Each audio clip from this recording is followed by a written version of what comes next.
Hey everybody, today's question.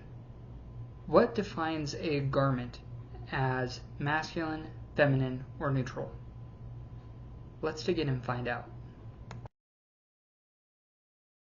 My name is Jesse. I'm a neuro-auto-assistive programming facilitator and life coach. And today's question is intended as a query and investigation into why is it that skirts and dresses are viewed as feminine garments, where meanwhile suits, ties, and slacks are masculine, and where's the middle ground, and how has this been dealt with historically?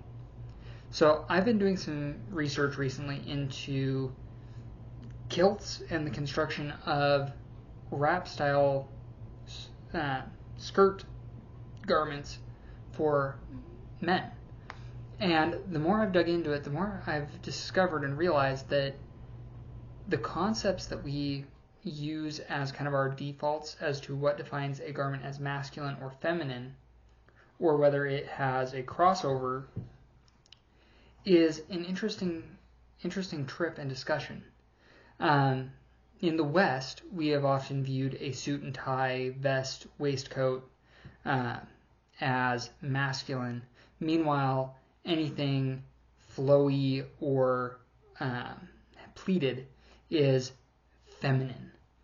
And I've been discovering this is almost exclusive to the Western world.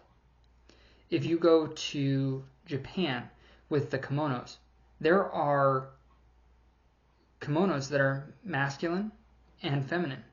If you go to Africa, men often wear wrap skirts, women often wear a pleated garment in some fashion that has a little more flow.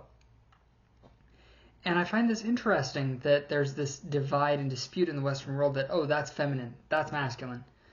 Meanwhile, everywhere else in the world, and even Western historically, the difference between masculine and feminine was more the cut and shaping of the garment rather than what the garment was.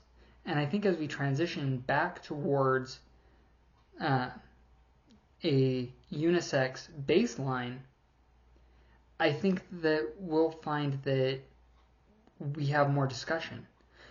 Jeans and a t-shirt, I'm not opposed to it. However, I think that rather than saying jeans and t-shirts are the only gender-neutral element, let's investigate and find out what caused this.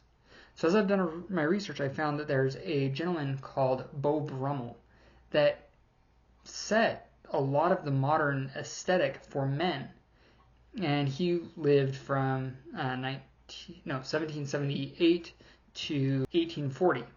So in the early parts of American history. So I can understand and forgive many Americans for being of the impression that he was, or that this is what is worn because it's what we've always worn. But I think as we dig backwards and go past the founding of America and what a lot of people consider the birth of the Western culture, we'll find that we really shouldn't be niching ourselves in this fashion and allow fashion to progress and change naturally.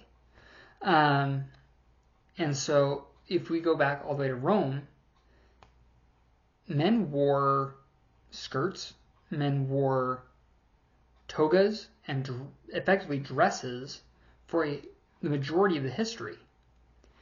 And the primary difference between masculine and feminine attire was more the cut and length of the garment and how it draped on the body.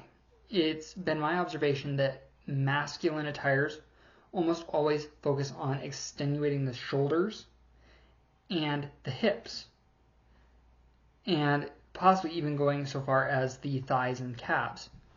Meanwhile, feminine garments have a tendency to focus on the breasts and the legs, and if possible, extenuating the hips.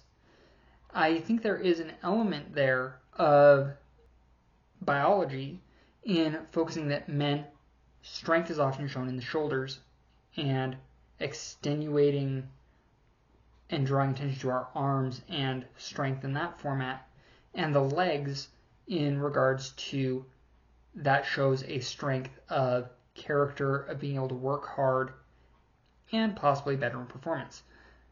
Meanwhile, women, the goal of focusing on the breasts and the hips is a focus on being able to child rear.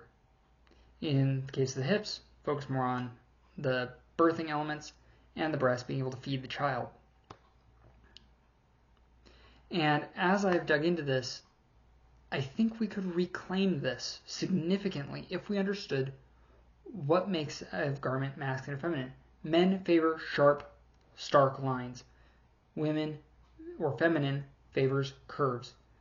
If we understood this and implemented it more intentionally, I think we could simplify our fashion and allow more experimentation without the focus on androgyny or pushing the boundaries in X way. I think if we understood the definitions, it would allow us to experiment more and still keep masculine, feminine, and be able to lean into our understandings and fulfill our purposes in families and relationships. And so I invite you, maybe look into it yourself. See if you agree with Beau Brummel and his subdued color choices for men, or if we should bring back the Renaissance attires of flamboyant colors and men in big, proud dress garments. If you want any help in or want to dig deeper into a discussion on this, I invite you to reach out to me. Let's look at it. If you think that I've gone off the rails, call me out. If you know somebody who you think needs to hear this message, share this video with them.